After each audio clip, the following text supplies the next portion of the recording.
So this is a sort of a workshop about what kind of free software you can use to upgrade the quality on your cost seg studies and make things easier for you. I'm hoping that we're going to get a lot out of it. And feel free to chime in the chat box if you have any questions. And I might address the questions right away, or I might just address them all at the end. But I'll go ahead and get started here. So I just pulled up this office and industrial building here in Santa Monica. I'm not in Santa Monica, but I'm close. And I just figured, okay, I'll just pull this up so I can get an address, because that's where we're going to start with these free tools. And why are we going to start there? Well, one of the handiest things. Oh, well, let me stop 1 second and just point something out. The handiest thing in a cost segregation study, in my opinion, of course, is taking many photos in a very particular way. And so I'll just address that really quick up front. And I think we'll probably do a separate webinar on what to do on site, just as kind of another sort of educational piece. But photos are so important that I think I should address them here at the beginning. You can see these photos. These are drone photos. If you have a drone, that's nice. I don't think you really need them, because so many people are taking drone photos of these commercial properties that you'll probably be able to get them anyway. Also, you'll see in a minute that Google Earth Pro obviously is a very good resource for this kind of thing. It's not exactly this, but it's going to do a lot for whatever we need. But just the word about photos here is that, let's say you were coming onto this site and you were going to take photos. The idea would be that you would take a photo of at least one photo of every side of the building. And honestly, when I go on site, I would come down here. I'd come across the street over here. I'd take a photo from here. I'd take a photo from the center of the building at least, and I'd take one from over here. Then I'd do the same thing from here. So I'd take a photo from here of this side of the building on the left, and then I'd take one from the middle. And I probably would, since this is the longer side, I might take 3 or 4 more. And so the idea is, hey, you've got your phone that has unlimited, it has unlimited capacity. Just remember, you can't take too many photos when you're on site. It's vitally important that you're documenting things that you're not even going to realize are going to be important later, right? Hey, what was the exterior finish of this building? Well, the more photos you have of the exterior finish and the clearer they are. So sometimes your photos aren't going to be clear because of the lighting, or maybe the angle wasn't good, maybe you weren't close enough. But if you take a bunch of different ones, you'll be able to identify all the different things that you want to identify later that you didn't even know you needed. So like I said, take multiple different photos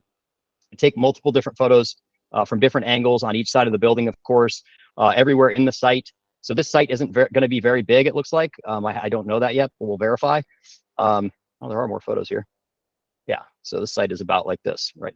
So, that's that one building.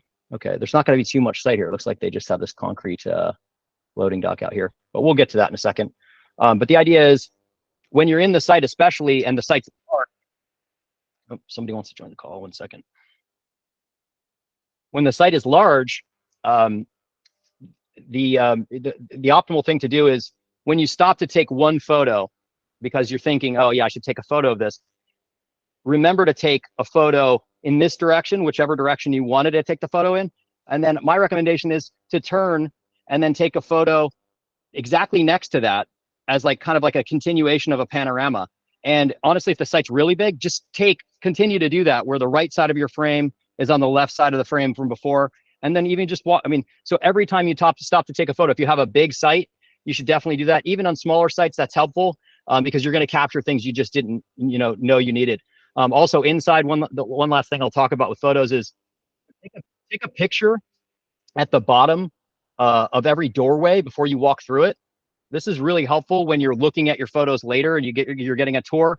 Take a picture of the floor, and then and make sure you can see that it's a doorway. And then as you walk through it, take a picture to the left, center, and right. Make sure you get the ceiling. Make sure you're getting all the flooring. And then as you walk through the room, do exactly what I said before. When you stop to take a picture here, take another picture and another picture, so that you have a full panorama from that angle. And that's going to help to answer a lot of questions that otherwise you might have later, because you're just not sure what might come up later.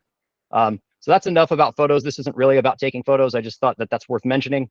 So let's jump right in on the free software and the websites that you might use to do a cost segregation study and make it better. We might as well address LoopNet here. It's not software. It's a website. But LoopNet is one of the things that I go to first whenever I'm looking at a commercial property. I'll just see if there's anything on LoopNet. Sometimes you can even get a brochure, like a mini appraisal on here. They'll have interior, they'll have exterior photos, they'll have information about the site, the building area. They might even have how many tenants. They might have they usually have even the occupied, how many suites are occupied, how many are unoccupied, because they're trying to sell it on here. It just depends on whether they're selling it or not. But you should usually be able to get some decent information from this website. And you can see there's lots of great photos here because they're trying to sell this property, so it makes sense.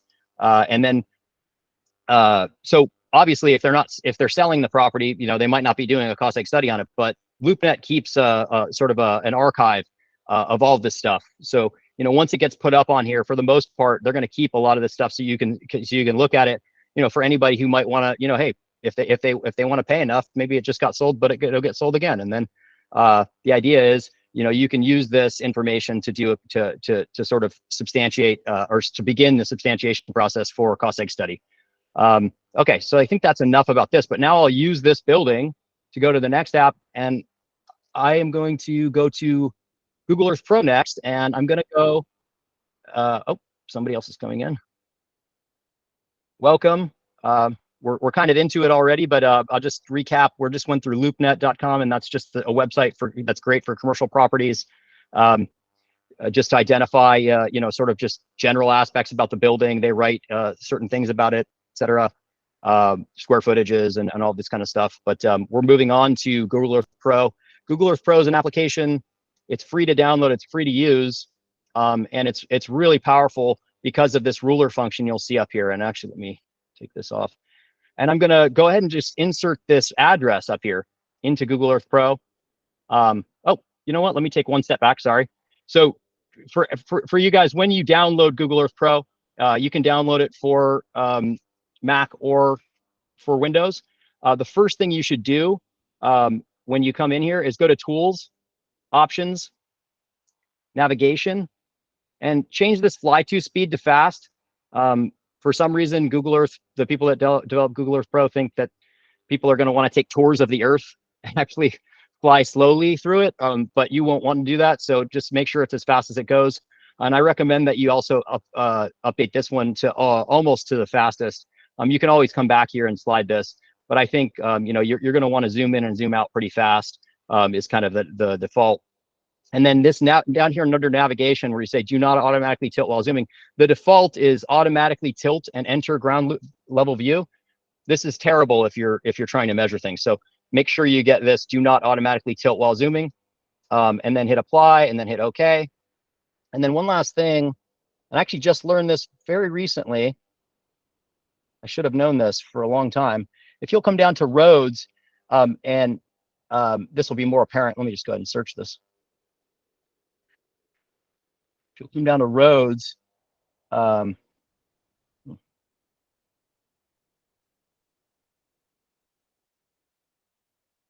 second.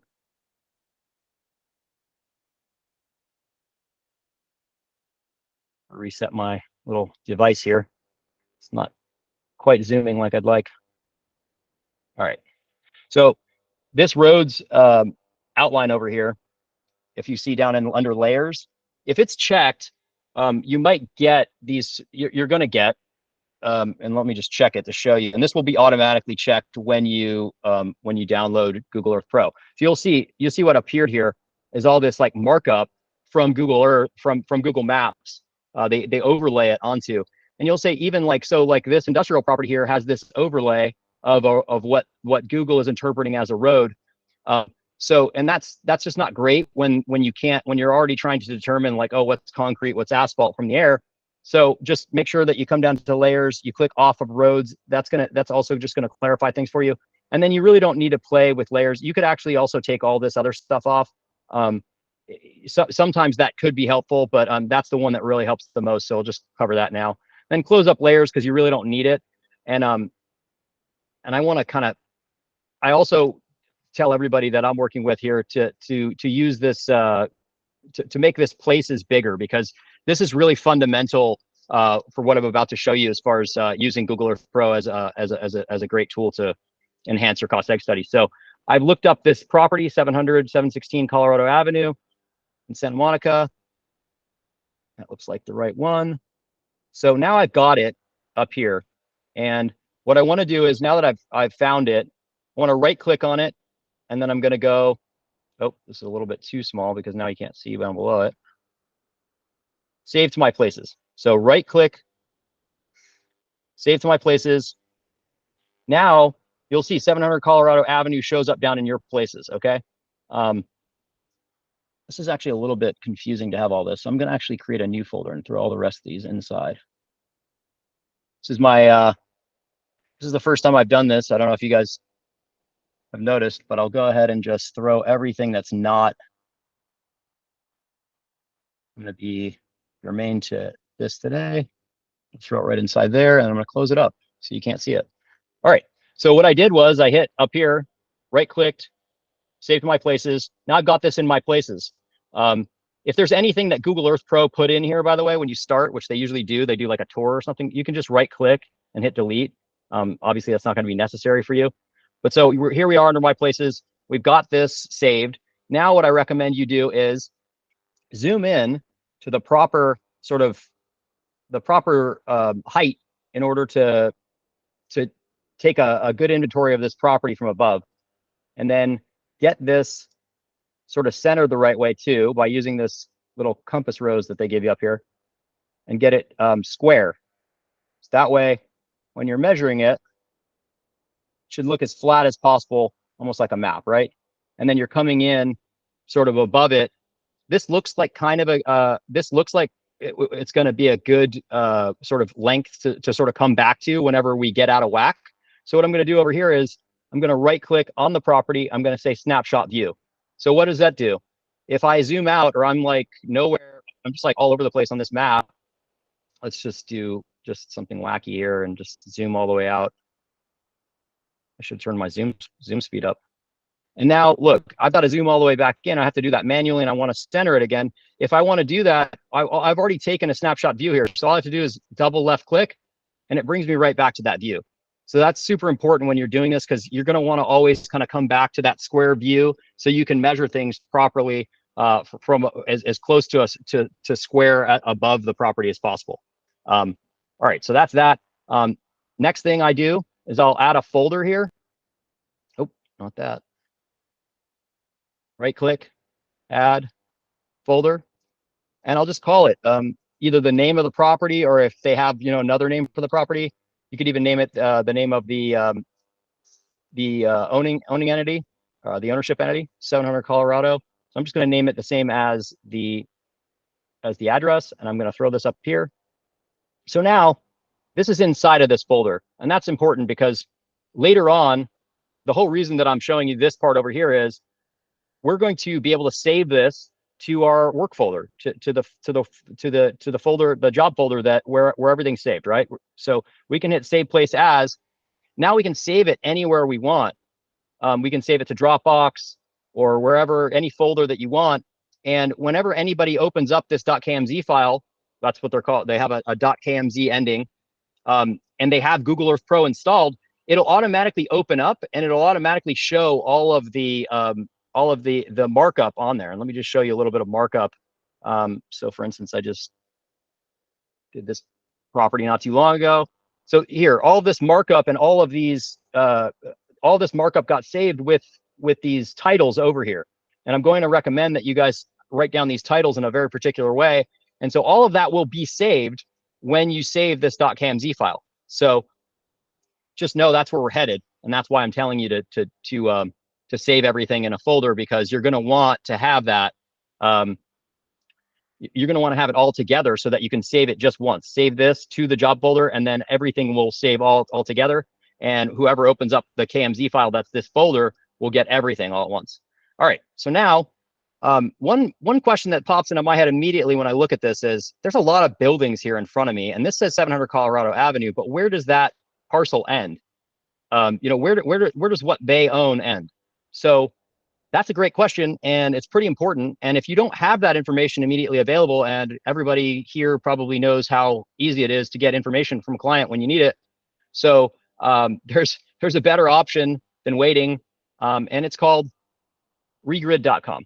And so this will be the second website that I want everyone to know. And this is something that I didn't learn, this is pretty new. So this is something that I learned not too long ago. And it's, once again, it's called regrid.com. You come here, you click go to map. This is parcel data for almost every property in the United States. I imagine there's not every single property will be cataloged in here, but they're probably working on it. It is their entire business to do this. What they're doing is they're scraping data from all these county websites, and they're taking the data and they're reproducing it here. And so what we're going to do is we're going to put in 700 Colorado Avenue, Santa Monica, right up here. By the way, this is another free website, free to use. It's that there's a free account, and by the way, they're going to hound you to sign up, so you might as well sign up for the free account if you're going to use this. And it's super powerful. So I'll click on this. I didn't have to go to the Los Angeles County GIS maps parcel viewer, which is what I used to have to do to get this information. Now I just typed it in on this one website, and I can do this for, like I said, any property. And I have the parcel data.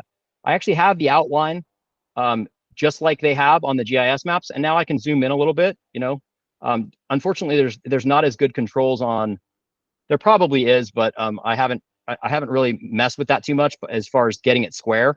But I think you can see it's not too bad to sort of just get where the parcel ends and where it begins. Now, understand that these satellite photos are taken from a perspective, even though it seems like they're right overhead, they're not, of course, right? So there's some angle here. So this parcel actually goes to the edge of the building. And you'll see that when you do it in Google Earth, you have the same problem. So you'll want to kind of move everything. So like this edge is not supposed to be out in the street. It's actually supposed to be right here along the edge of the line. They don't own the street. This is a tight street in Santa Monica. They're not going to give them a piece of the street. So what it is they actually own more over here and less over here. And that should be pretty obvious from looking at it. So that's pretty great, right? So now we didn't have to go and fumble around or ask the client for more information. We already just have this parcel info. And that's going to be fundamental because we need to know what they own so we can outline it and then measure inside of it for their site improvements. One more thing before we go back and forth is, though, there's usually really great information over here. I've never pulled this property up, so let's just see. They have the owner name here. They have the mailing address, if you care. And then look, they have the property sales and value, county provided values. Look, parcel value type, total parcel value. This is the county record, and it should be up to date. Sometimes they're not always up to date. You can check that against the county data, but this is pretty great, right? So we have, this is amazing though, and it's not good news if you're doing a cost seg study here. You'll see the improvement value, the non-land, the depreciable value that they're talking about here, at least for this basis, this purchase basis, is $262,793. And they're saying the land is worth $12 million.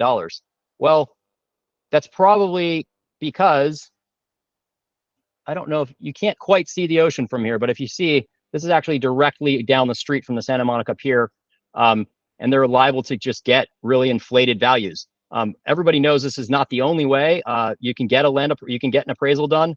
In this case, if this were your client, you might want to recommend to them, hey, maybe you need to get an appraisal done. Maybe you need to get a reevaluation of this because you're only going to be able to depreciate. What is this? Let's see. If you use these numbers, 262, 793,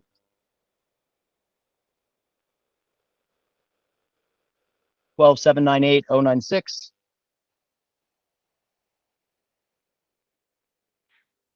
2%. You will have a 2%. So whatever they paid for this building, they can depreciate 2% of that value. It's quite low.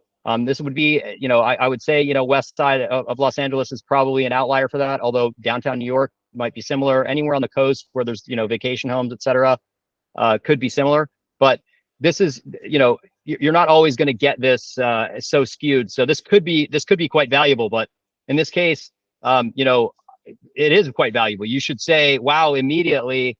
One of the biggest problems with this cost seg is there's not going to be very much in the depreciable basis. And that's a problem that needs to be dealt with outside of your capacity. unless you're an appraiser, and then you could probably maybe help out with that. And that's something that would need to be discussed with an appraiser, a qualified appraiser. So here we go. So that's this information. There's usually other information down here, like how big is the site. So they're saying that the total square footage of the structure is 10,000. We have calculated acres, parcel square footage 20,132. So we actually have the square footage of the parcel given by this, which is great because we're about to draw this outline over in Google Earth Pro, and we'll want to have some sort of a check to see how close we got. So now we're back in Google Earth Pro. We're going to look at, we're going to come up here to the right next to Saturn, to the right of it, and there's a little ruler. I don't know if that reads as a ruler here. And we're going to click on it. And then the two tabs on this ruler that we're going to use primarily, at least in my opinion, are path and polygon. So polygon is if you have an area that you want to measure. This is going to give you the area and it's going to give you the perimeter. So if I'm going back to regrid, I'm going to look at where this outline goes. Now, once again, as I said, there's a perspective problem on here because they took this information from a flat map and then they're just projecting it onto this 3D thing. So they're trying to get at the bottom of the building, but it's actually going to run along this side of the building. So I'll just come here, go up to this, okay, and then I see that there's going to be a cutout over here that's kind of equivalent to where this other building starts there, and then it's going to run along the edge of the sidewalk here. So okay. Now I'm going to drop a point with ruler. With all of these measurements, all you're going to do is click once, you click again when you're there. We're going to click to the edge of this building because we saw that it actually pops out a little bit, and it seems like they get what, about halfway through this half roof section. So I'm just going to come over about halfway through this. Oh wait, never mind. They own actually both of these buildings. Sorry, I've dropped it too early. So when you want to go back, sorry, do you see it? Let me just do that one more time. I just clicked this. Now I realize there's an error. This dot should have been over here. If I right click, it'll erase the last dot that I made. And you can do that again and again, and it'll erase all the dots. Now I'm just going to take this and I'll pull it over here and drop this dot here instead. Then I'm going to come down here. I'm going to drop it right at the foot of the building. And then I'm going to come over about halfway through this roof section, like I said, and come out to the curb and then drag that down and just drop one more straight over on the curb as best I can. About right there, looks good to me. And then I'm going to, oh, this doesn't look very straight there though. Let me turn off Slack. It's going to be annoying. Right. So get it about as straight as it can. Yeah, that looks pretty decent to me. Now, there's a way we're going to check this too. So now you'll see that the area I've got is 20,000, about 20, exactly 20,000 square feet. I mean, this is as good as 20,000 square feet as you're going to get because, you know, these are not perfect. I actually probably move this one slightly. Yeah. Okay, it's more like 2166. Now let's look at regrid.com and see what they get. Okay, calculated parcel square footage, 20,132. Well, this comes from the county data. That's something is good, you know, that's as good a value to hang your hat on as you probably want, since they're kind of taking that from the parcel outline. Now let's just see how close we came. 2166, 2132 was what they said. You know, honestly, this is within 30 square feet. If you can get within 30 square feet of a measurement, I would just leave it. You could always tweak it if you wanted, like pull this up a little or whatever, but I'm just going to go ahead and say that, you know what, this is going to be our parcel outline. And I'm going to save it. So you hit save and this window pulls up and you've got description, style, color, view, altitude, and then you have this measurements tab. So this is how it shows as soon as you hit save, hit measurements, so you can pull up your measurements again. And if this is the first time you're doing this, this is going to come up in like miles and square miles. So you'll want to hit feet for perimeter and you'll want to hit square feet for area. That's just much more, or if you want, you can do it in acres too. I'm doing that for posterity, not for posterity, but for later in the presentation. if you are going to be using, if at any point in the future, if you ever consider using SegStream, we do everything in feet. So that's why we always save in feet. So you can save it in whatever you want. This is optimal for our process. So here we go.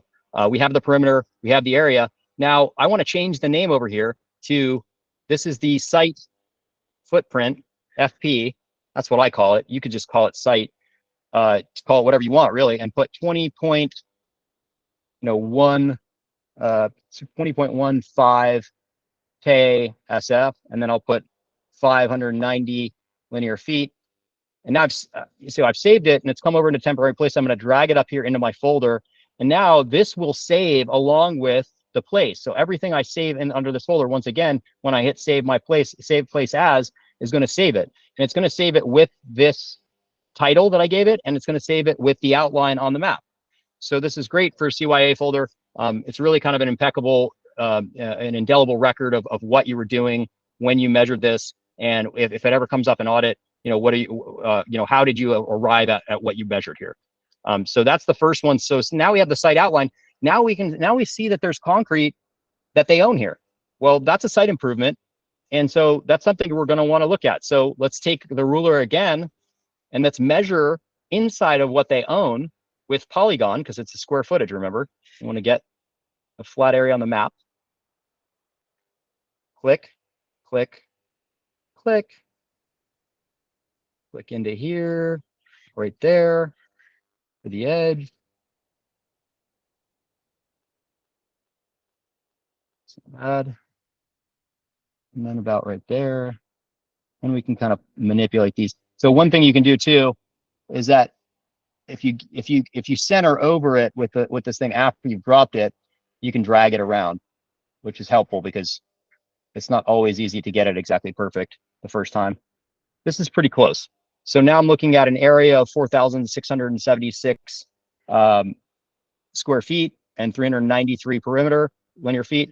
So I'm going to save this once again, hit measurements, come up here, and I'm going to put concrete or CC paving. And I'm going to put 4680. So 4.68. I always do this KSF, and then I'll just put I'm going to round this up to 400 linear feet, and that's the perimeter. So you can see this is the way that we do it as our own internal process. And really, all I'm doing here is I'm getting the data that you could get if you come back in here.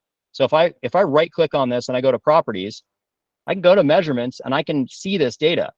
Well, that's great, but do you really want to have to do that extra step every time you want to come see what this is?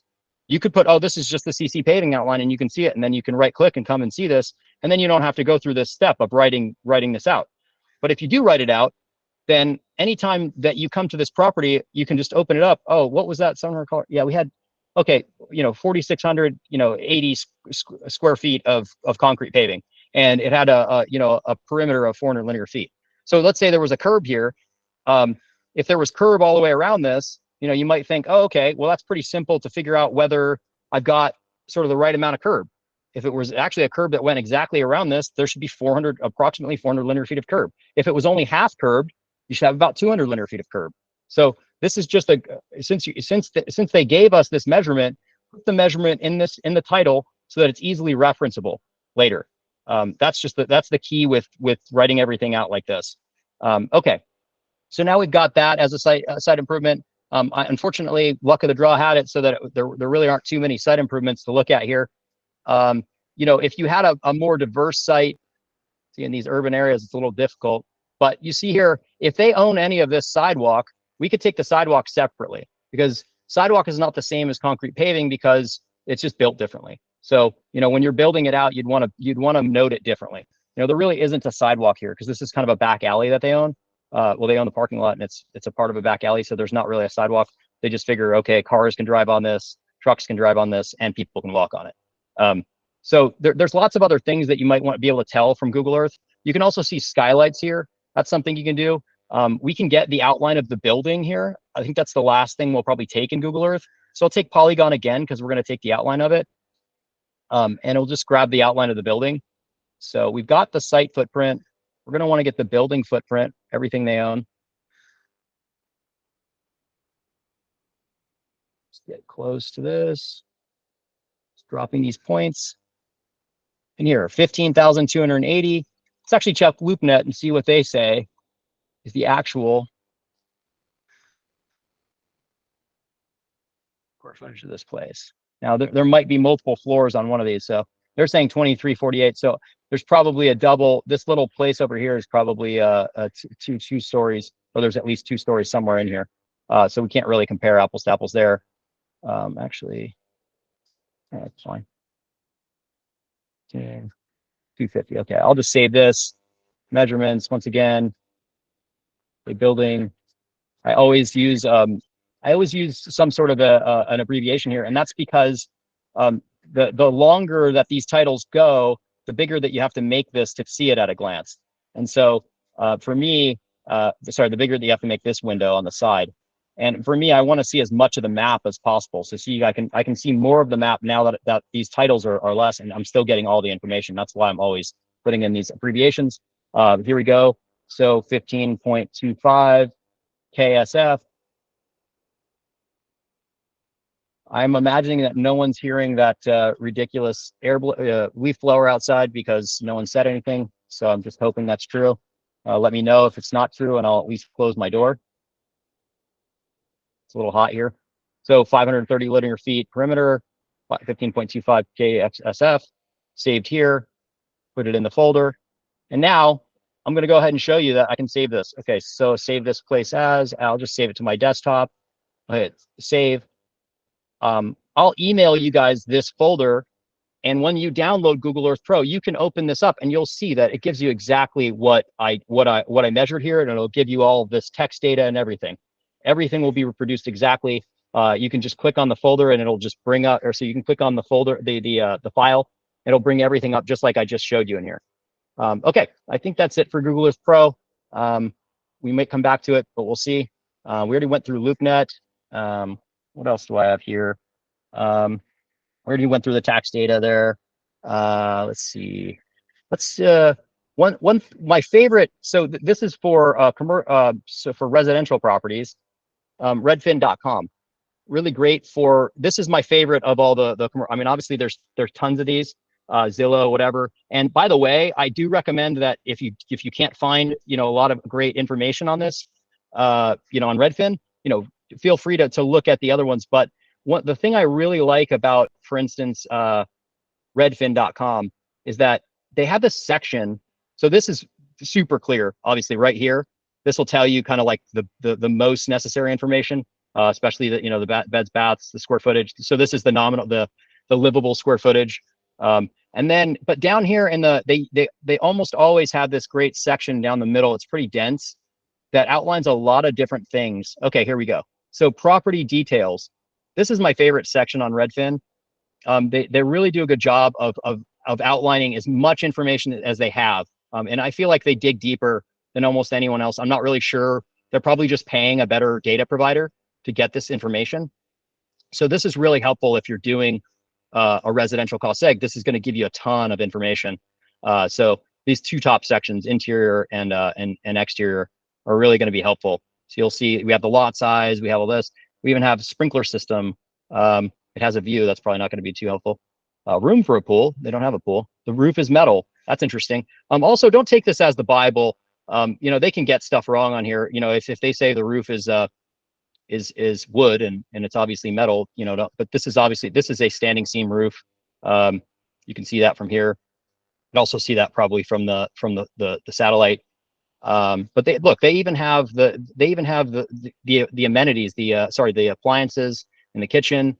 They have a fire. Look, it's a fireplace. What types of floors are there? I mean, obviously you can't do too much with this, but at least if they say they have tile floors and you didn't include any, or they say they have hardwood floors and you didn't include any, that's something that should kind of pique your interest. All the baths and bedrooms, the built-ins they've got here. Yeah. So that's it, I think, for Redfin. I know that's kind of a quick one. I think the last thing I really want to go over, unless my team alerts me to something else, is let's see, Google Forms is really cool. And I think this is something that doesn't get used enough in the modern age. Let's see. I probably don't want to go right to one of those. So I think I'm just going to go to forms, google.com. Okay. So I'm just going to start a new form here. I might look at another form. This is pretty cool because you can use this as like an intake for client data. This is obviously free to use. If you have, you just open a Google account and you'll have it, and you can title it and you say, okay, this is a client intake form. This, by the way, this is super powerful. There's things like you could do with this that if you got really into it, you'd probably have to hire somebody, but you could get really crazy with this. And this will feed a Google spreadsheet, the Google Sheets forms, and you can so that's we use this with certain things before we build out things in software, just to get a look at what they might look like and how they might work. But so let's just kind of think about what we want in a client intake form. Let's add a question. So the first question might be, hey, what is the make it a short answer, and we'll say, client name. Kind of simple, but you could see how you might want to change that if you did. You could put entity name. So let's put the client name. Let's put an entity name next. I didn't save that, did I? All right, so we've got client name, entity name. We'll put property address.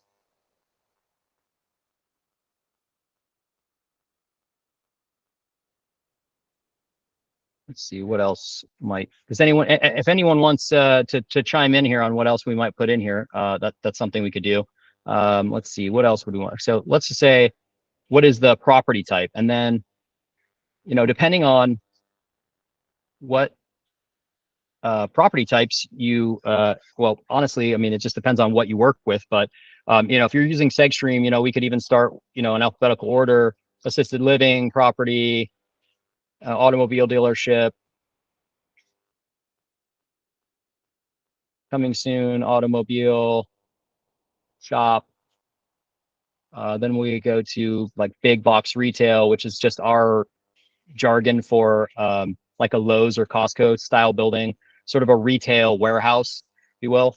And then what else?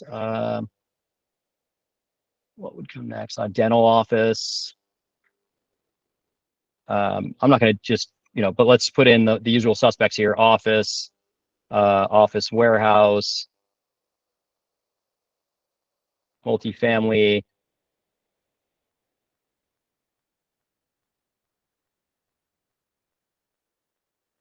residential, mixed use, maybe.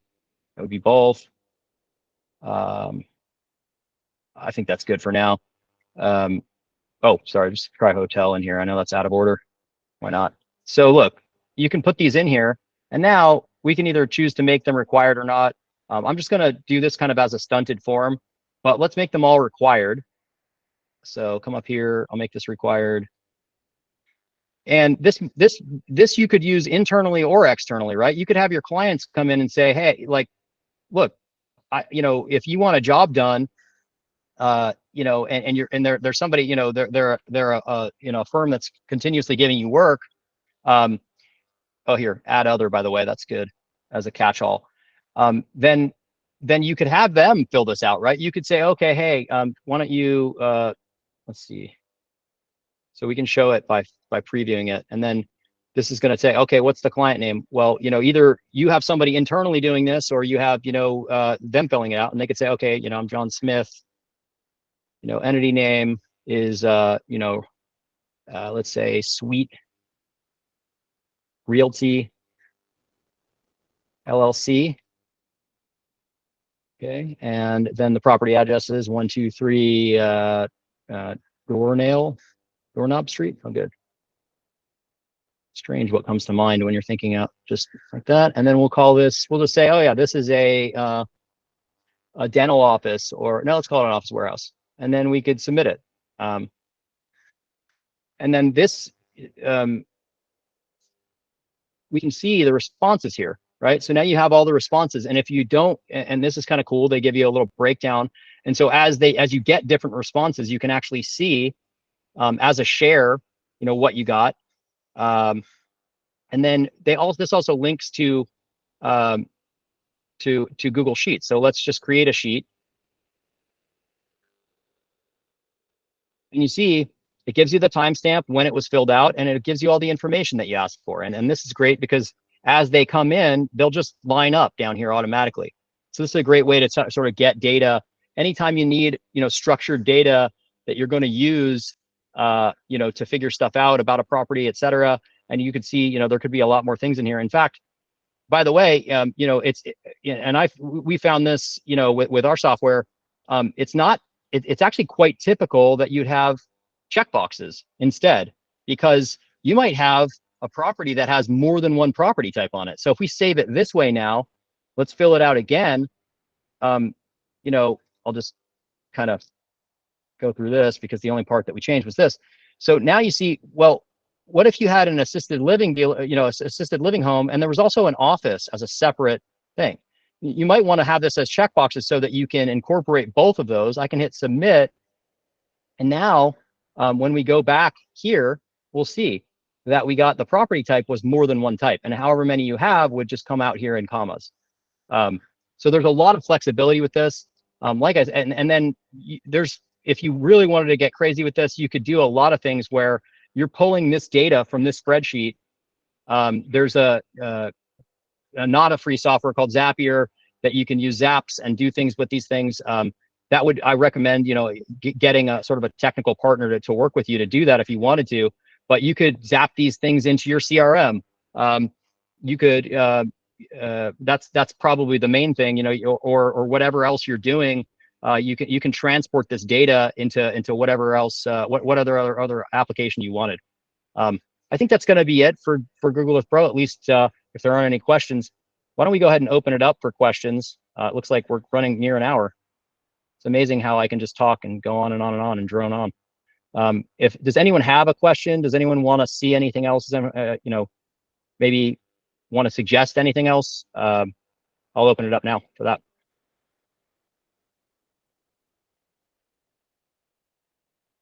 Not everyone at once. Hi, can you hear me? Yeah, I can hear you. So just back to the application again, to the software. Yeah.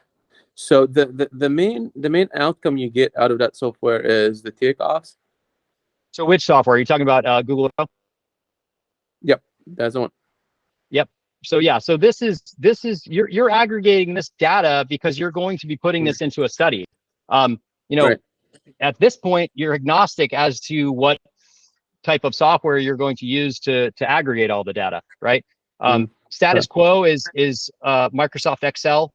The way that I did this is perfect for doing in SegStream, for instance.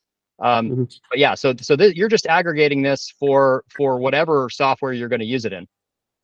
See, thank you. Okay. And since I mentioned SegStream, actually I had a joke at the beginning that I forgot to say. I was gonna present this workshop as the SegStream infomercial. I was hoping that was gonna get some laughs, but apparently since nobody's got their microphone on, I wouldn't have gotten any anyway. But I would like to show you that in SegStream, do this over here first. Need to make sure in the right place.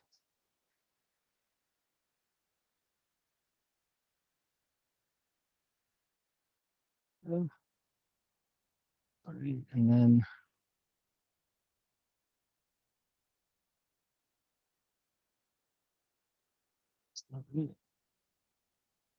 so anybody else who has a question, feel free to chime in. I'm just gonna prepare something really quick.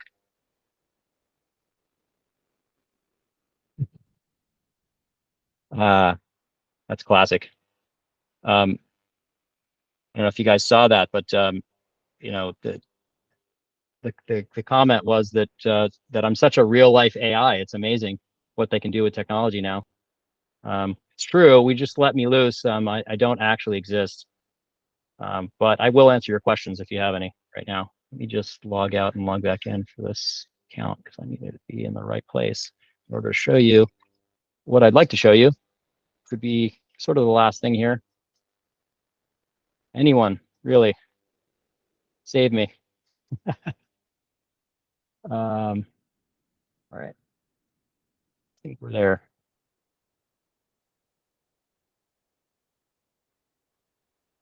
All right, so let's just switch this back over and we'll go like this. And we'll just pop into, for instance, a job. So I'm not going to open up like this is just a demo job I did not too long ago.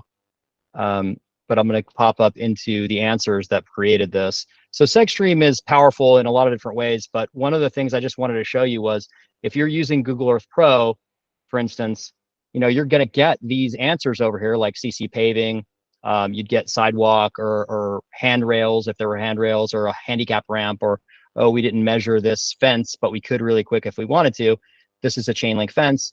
The reason why, why this fits so well with SegStream is just now you come here and it's like we're asking you these questions. Oh, hey, what's the site total square footage? Well, we got that from LoopNet. We got it from the county website, but we also even kind of got close here. Remember that it was 20.15 square feet. So this isn't the live job. This is a job that already exists. So I can't modify these, but you can see these are the questions that we ask in SegStream. How much of the site is covered in asphalt paving? If there is none, you leave it like that. I want to enter the square footage for concrete. So now we have the concrete square footage. We put 4680 in there. Concrete paving and thickness. This is an industrial area, so I actually think that this is actually enhanced, be a little bit thicker. If there's any gravel, if there's any brick pavers or stone pavers, does the site have irrigation? The site doesn't have very much of anything, unfortunately, but if you're on a site that did, you could measure the area that has irrigation. So you see how this kind of fits hand in glove with SegStream.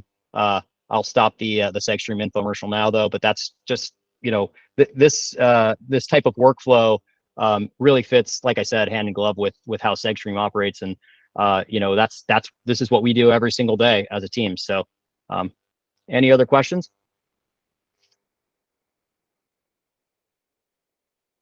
Is there an architect's costing tool? When you say an architect's costing tool, do you mean how much the architect fees would be? You can turn your mic on if you want. I don't, you don't have to just type them in. Oh, you don't want to? Okay, that's fine. But do you mean like how much the architect will put as a fee on the job?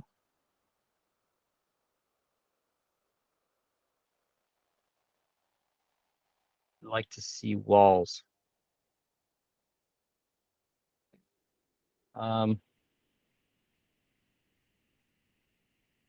When you say I'd like, oh, walls with cost.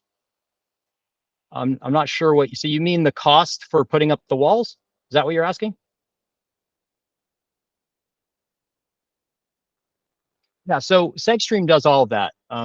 If you wanted to get that information outside of using SegStream, there are other ways you could pay to get it.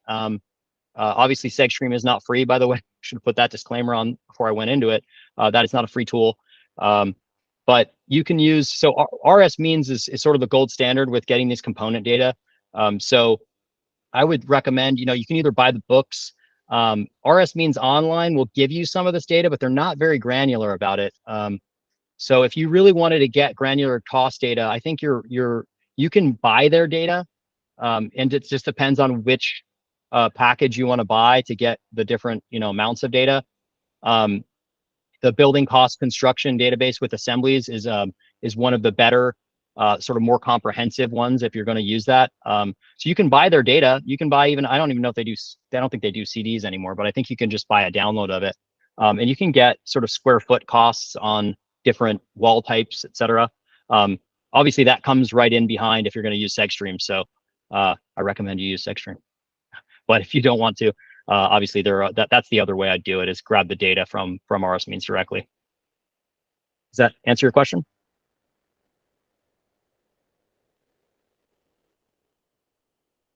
We'll just assume it does. Anyone else? Getting right here near an hour, so I imagine everybody's anxious to get off. Does Mike? Okay, cool. One question: is there a way to measure from street view from Google Earth? Yeah, so there really isn't. So not in Google Earth. So like if once you come into the, so actually this is great. I'm glad you asked this question because it's just gonna kind of point to another advantage of using Google Earth. So if you'll see there's a man up here, the Google man. You can put him right down on the ground wherever the Google car has been. The Google car has not been everywhere, so don't be surprised if you see a flat version of this when you come into the street. If you don't see a blue line, you won't actually see any imagery. You'll see just a flat version. But here we can see the fence that we missed. This is great, right? Now, this is not something you would have missed if you'd followed my advice from the beginning, which was to make sure you take great pictures from every side of the building so that you can get all this, you make sure you're not missing anything. So yeah, we've got, this would be, their lot goes all the way to over here. They've got this thing, but you cannot measure from here. You see how it's grayed out? But one thing you can do is go like this. You can be in Street View, you can exit Street View, and then if the models are good enough, which the models of these buildings are not great. Sometimes they have, sometimes there's more perspective because Google actually aggregates data here, and then they'll usually try to show a 3D representation. Let me see if it's just because of the layers I'm showing on here. 3D buildings. Oh, here we go. My bad. I took that off. Okay, great. All right. So here, that's another cool tip, right? So if you want to be outside of the street view and you want to try and do a 3D measurement, this layers 3D buildings. That actually, I think this comes on as I turned this off, but this comes on, I think, by default. But if you want, it's in layers down here, and then it pulls up the layers. And then you can come back to ruler, and you've got all of your things are not grayed out anymore. So if you have a 3D path, you can try to just measure, let's say, for instance, the height of this building from here to here. See what we get. It says 27 feet. I'm neither in a position to confirm nor deny that. Let's see. If I put myself back on the ground, I'll tell you how I would do this.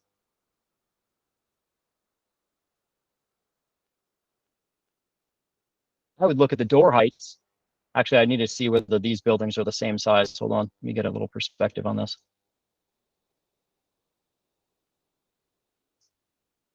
Thanks for asking this question, because this is actually really helpful, right? So like if you don't have great pictures, but you should have great pictures, because I already told you that you really can't do this without great pictures.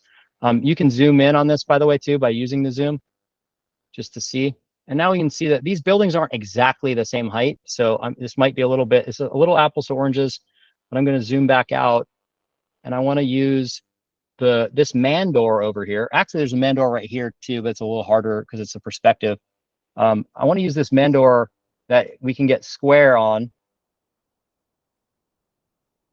from looking right at the building.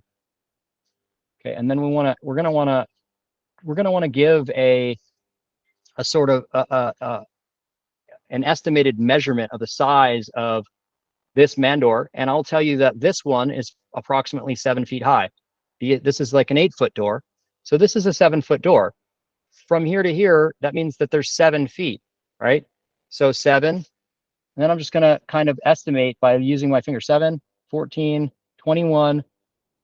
Looks like 21 plus like another 5 would be 26.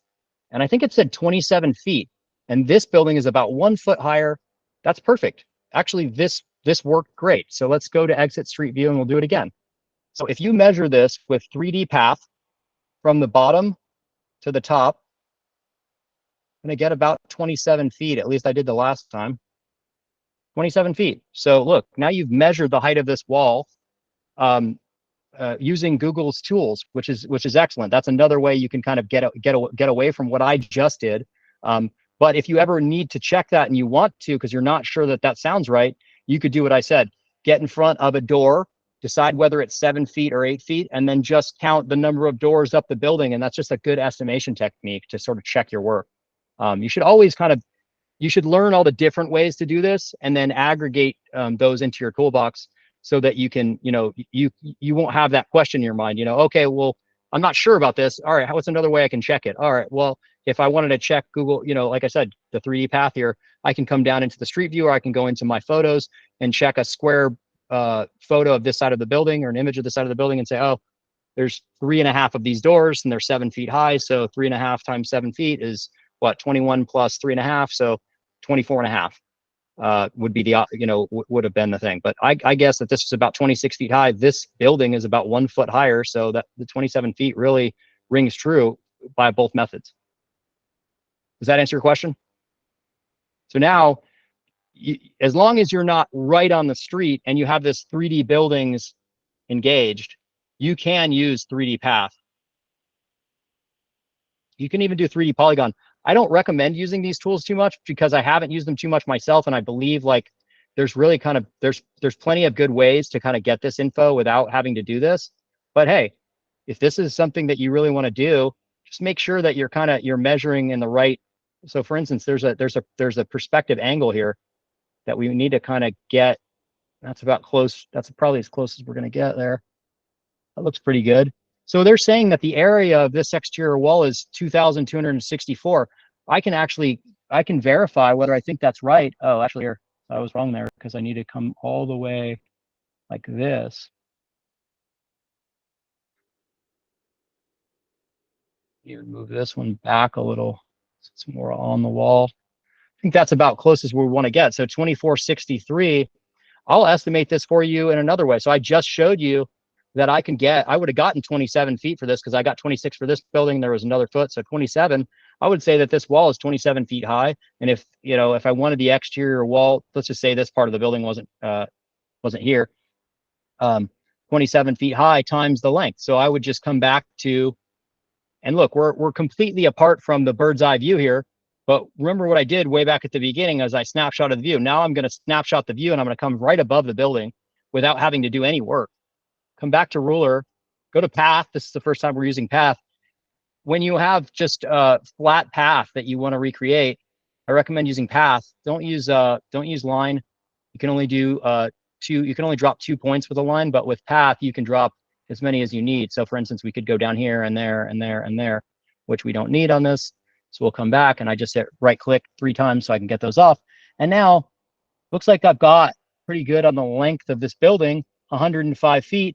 Let's multiply that times 27 and we'll see what we get. 105 times 27, 2835. And we had a 3D path over here. Does anyone remember exactly what that was? I think it was more like 25. So it looks like there's some discrepancy here, but it's really just a couple 100 feet. It looks like I'd have to go back. Let me just try it again. I'll just try and get it again. So come back down here and then we'll exit the street view and we'll get 3D. So exit street view and we'll do the 3D polygon. Actually can get a little bit more perspective on this because I think it would be better. Then we'll just zoom in. And we'll go ahead and hit 3D polygon. This is kind of hard to see. See, that's the problem with these 3D renderings is they're not going to be perfect. But let's try. Let's get right to the top of this wall. I think that might have been the problem I had. I think maybe I didn't get to the top because there's a little bit of blur here. Let's get right up on top of it. And one thing to remember, whenever you're dragging these points around, you see how I went back out of order? I dropped this one and then I went back and I dragged this one. This is a quirk of Google Earth Pro. Now this is the active point. If I put another dot, it's going to go from there instead of going from the last point that I dropped down. So what I need to do is I need to make the last one the active one again. So I need to come over here and I need to click on it by making sure I get my little pointer finger. Now I've clicked on that. That'll now be the last one of record and I can go from that one instead. I think that might have been probably part of the problem is I didn't get all of the, I don't know. Notice I don't use this that much, but because I worry about the perspective that Google gives here. I don't know how good it would be in any given case. So 24, 23, yeah, I think we came up with 28. So to me, I actually would, I would I prefer the calculation we did over this. Here we go. That's probably part of the problem, is it's not over far enough. But it's just 2420. So honestly, I don't, yeah. See how like the perspective can change a lot just by moving this around. You could be off by a few things. I'd rather just get, you know, I'd use the 3D, you know, instead of doing this, I would just use the 3D path here, and then multiply it times the length of this wall from above, right? So 27, we just say it was 27, and then we'll go like this, and we'll click back on this, and we'll say, okay, let's 27 times the length of this wall. So we'll do a path, and click. Oh, that's bad. Here to here. 27 times 105. I think it's going to be the same as what we came out with before. Like I said, 27 times 105, 2835. Yeah, to me, this is going to be a lot closer to what it is, just because you can't tell exactly the, you know, I think Google's doing a lot of sort of mathematical transformations there. And, you know, a little bit of data is going to get lost because you're talking about, they're taking essentially perspective satellite data and then recreating the side of a building. It's just not going to be as precise as it could be if it was just pixels on a map, which is what we're doing when we measure in 2D. Any other questions? Well, reading the audit guide, they constantly say people visit the site to get details, but I heard there's something like Zoom, that can be used remotely. There's a lot of hot debate about how this works. But I would say, you know, if you read the audit techniques guide, they do say that you should do a site visit. We recommend to all of our clients that they do a site visit. Not everybody's doing a site visit every single time. And I'm not the site visit police. So as I said, I encourage everyone to do a site visit and to get the most accurate data and to follow the audit techniques guide as best they can. That's my advice. Anyone else?